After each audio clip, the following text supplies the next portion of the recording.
주님 평화.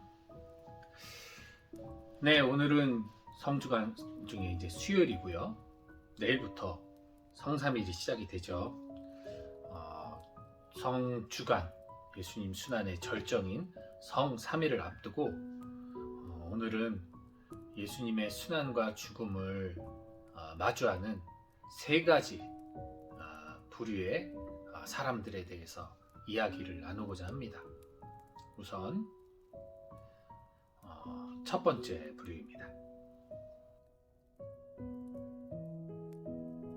바로 오늘 복음에 나오는 가룟 유다와 같은 부류이죠. 가룟 유다는 오늘은 마테오 복음과 어저께 요한 복음에서의 약간의 차이가 있어요. 요한 복음에서는 예수님께서 빵을 적셔서 준 사람이 유다였는데, 오늘 마테오 복음에서는 예수님과 함께 그 접시에서 같이 빵을 적시는 사람으로, 이분은 유다가 직접 빵을 적시는 거죠. 근데 그거의 차이에 대해서 왜 다르냐? 그건 하는 의미가 없죠. 그런 것에 얽매이지 않으셨으면 좋겠어요. 내가 직접 했든 예수님이 적신빵을 주었든 정말 중요한 것은 바로 그 최후의 만찬이라는 미사의 예언이라고 하죠. 그 최후의 만찬에 함께했던 사람이 예수님을 배반했다는 거예요. 즉 신앙인이고, 오늘날로 따지면 신앙인이고 그리스도인이고 미사를 참여하는 그러한 신앙인이 예수님을 배반했다는 뜻이죠. 그렇게 보시면 됩니다. 자, 돈이 중요한 게 아니에요. 은접 서른 양이 중요한 게 아니라 유다를 보시면, 유다는 아예 자신이 기대했던 메시아가 아님을, 자신이 바라던 하느님이 아님을 안 순간 아예 예수님과 선을 끊으려고 합니다. 연결고리를 끊으려고 해요. 이것은 단순히 멀어지는 것이 아니라 아예 예수님을 떠나는, 끝을 내는 행동이었죠. 즉 내 안에 주님을 죽여버리는 거예요. 완전한 거부죠. 그리고 이러한 거부는 어떤 결과를 낳느냐? 자기 파괴가 일어납니다. 내 이웃에게 사랑을 베풀고 자비를 베풀라고 했어요. 주님이 주신 이 몸은 나의 가장 가까운 이웃입니다. 나의 몸에게 자비를 베풀지 않죠. 나의 몸에게 폭력을 가합니다. 즉 나의 자신이 스스로 죽임을 당하는 거죠. 스스로가 스스로를 자살을 하죠. 더 이상의 기회도 희망도 없습니다. 끝입니다. 주님을 완전히 끊어버릴 순간 더 이상의 희망이 없다는 거예요. 주님도 안타깝지만 구원해 줄 수 없는 사람들이에요. 그런 부류는 설사 주님과 함께 한 자리에 모여와 같이 먹고 자고 하며 주님과 함께 있었던, 주님의 사랑을 받던 이들이라 할지라도 주님을 끊어버리는 순간, 즉 사랑이 끊어지고 자비가 끊어지고 죄의식에 쌓여있는 인간은 죄의식으로 살아가는 인간은 스스로를 구원할 수 없습니다. 즉 더 이상은 구원의 기회가 없다는 거예요. 가장 안 좋은 부류입니다. 자, 그러면 이번엔 두 번째 부류.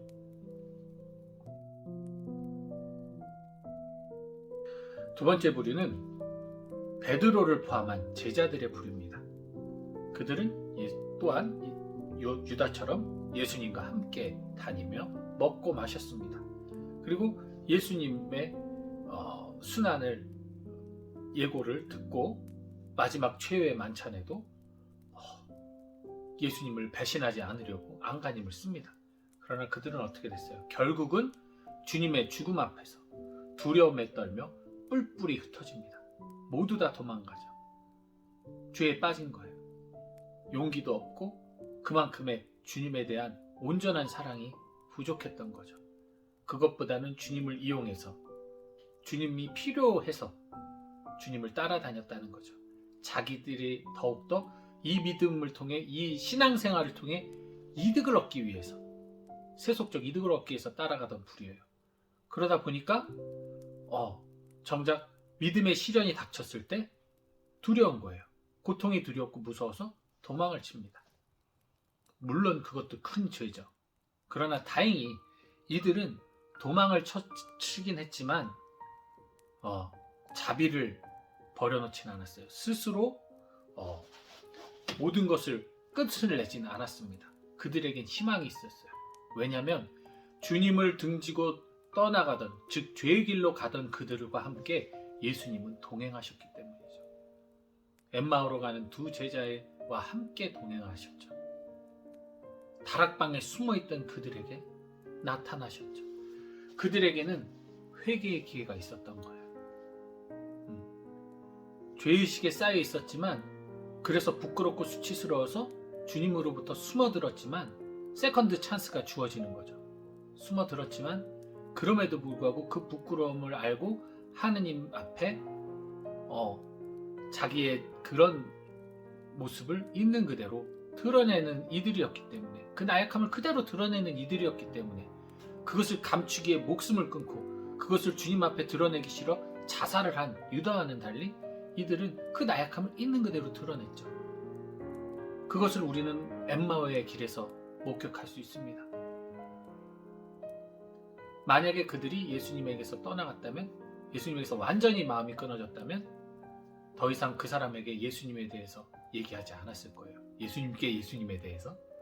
하지만 그들은 여전히 마음 한켠에는 자신들의 죄에 대해서, 잘못에 대해서 통회하면서, 그럼에도 불구하고 예수님을 그리워하는 마음, 그분을 다시 보고 싶은 마음, 즉 하느님을 사랑하는 마음을 내려놓지 않았던 거죠. 그들에겐 두 번째 기회가 주어집니다. 즉 회개죠. 회개를 통해 그들은 다시 예수님과 하나 되고 마침내 지금은 따라올 수 없었던 그 길, 예수님의 하느님 나라의 영광을 위한 순교의 길로 그들은 나아갈 수가 있었죠. 자, 이제 마지막 세 번째 부류입니다. 세 번째 부류는 성모 마리아와 또 요한, 또 이제 마리아, 다른 마리아, 이모와 같은 예수님의 순환과 죽음을 묵묵히 뒤따라간 부류들입니다. 어떻게 보면 이 사람들이, 이 부류야말로 가장 고통스러웠을 거예요. 예수님의 순환을 있는 그대로 보고 예수님의 죽음까지 있는 그대로 따라가서 목격해야 됐습니다.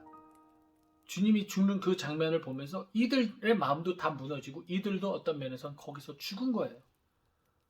더 이상의 희망이 없었겠죠. 절망스러웠겠죠. 물론 이들은 그 당시에 자신의 생각으로는 예수님이 사흘 후에 부활할 거라는 것을 잘 인지하지 못했어요. 그 말을 잘 이해할 수 없었기 때문에.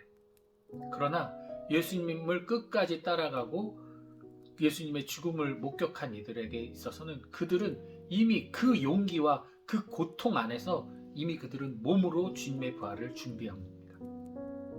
그 증거로 가장 먼저 예수님의 부활을 마주한 사람들이 바로 예루살렘 여인들, 마리아였죠. 끝까지 주님을 지키고 주님을 죽음을 지켜봤던 그들, 가장 고통스러운 그 상황을 끝까지 버텨냈던 그들에게 주님은 가장 먼저 나타나십니다. 가장 먼저 부활의 기쁨을 전달받아요. 그게 구원이죠, 결국. 우리는 이 세 번째 부류가 되기 위해서 노력을 해야 되는 건데, 자, 생각을 해보십시오. 가장 고통스러운 거예요. 싫죠. 누가 그 가장 고통스러운 상황을 원하겠습니까? 그런데요, 여러분 가만히 생각해 보시면요, 이것도 약간 심리학의 영역이긴 합니다. 인간 심리의 영역이긴 한데,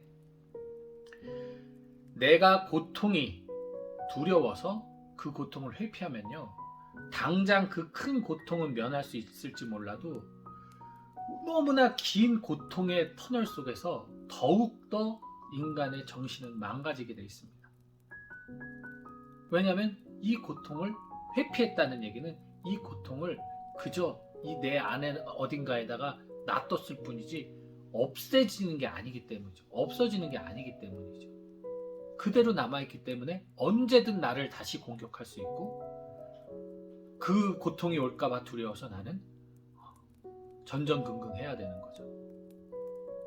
그 전전긍긍을 깨닫고 다시 이 고통을 마주할 때, 직면할 때 우리에게 회개가 일어납니다.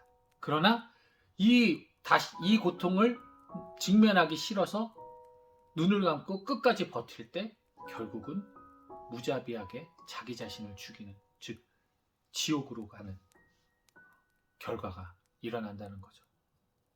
그래서 차라리 너무 큰 고통이지만 이 고통을 마주하는 것, 직면하는 것이야말로 가장 고통을 빨리 끝내고 가장 빨리 확실하게 구원의 영광에 이르는 길임을, 우리의 신앙생활은 분명히 고통의 연속이에요. 남들보다 뭔가 좀 더 억울하고 뭔가 좀 더 해야만 하고 바쳐야만 하는, 참아야 하고 이해하고 용서하고 해야 되는 사랑이라는 이름 안에서 그런 종교입니다. 그런 신앙생활이에요. 하지만 그것이 별것 아닌 것처럼 느껴질지 몰라도 그 하나하나의 고통들이 결국 마지막 때에 우리의 부활에 구원에 이르는 시간을 단축시키는, 더욱더 빨리 주님의 나라로 가게 하는 그런 매우 중요한 열쇠임을 여러분 기억하시기 바랍니다. 유혹에 빠져서 혹여라도 주님에게서 좀 멀어졌을 때도 다시 늘 나와 함께 동행하고 계시는 주님을 알아차리고 돌아가는 것, 이것 또한 매우 중요합니다. 우리가 피해야 될 것은 바로 스스로에게 죄의식과 죄책감에 가득 차서 내가 뭔가를 더 해서 죄를 안 지려고 노력하고 뭔가 막 내가 거룩하려고 하는 나의 스스로의 의로움을 시도하다가 거기에서 절망에 빠지고 지옥을 향하는 그러한 어리석음을 범하지 않도록 우리가 주의해야 할 것은 그거 한 가지예요. 나머지는 비록 부끄럽더라도 회개할 수 있는 기회가 생길 것이고, 혹은 그 고통을 직면함으로써 구원으로 이룰 수 있는 그런 창구가 열려 있으니까 그 하나만, 사탄의 유혹이죠. 그 하나만 조심하시고 우리 회개의 삶을 끊임없이 주님께 청하면서 자비를 청하면서 특별히 이 성 3일 맞이하시기를 바랍니다. 좋은 하루 되세요. 주님이요.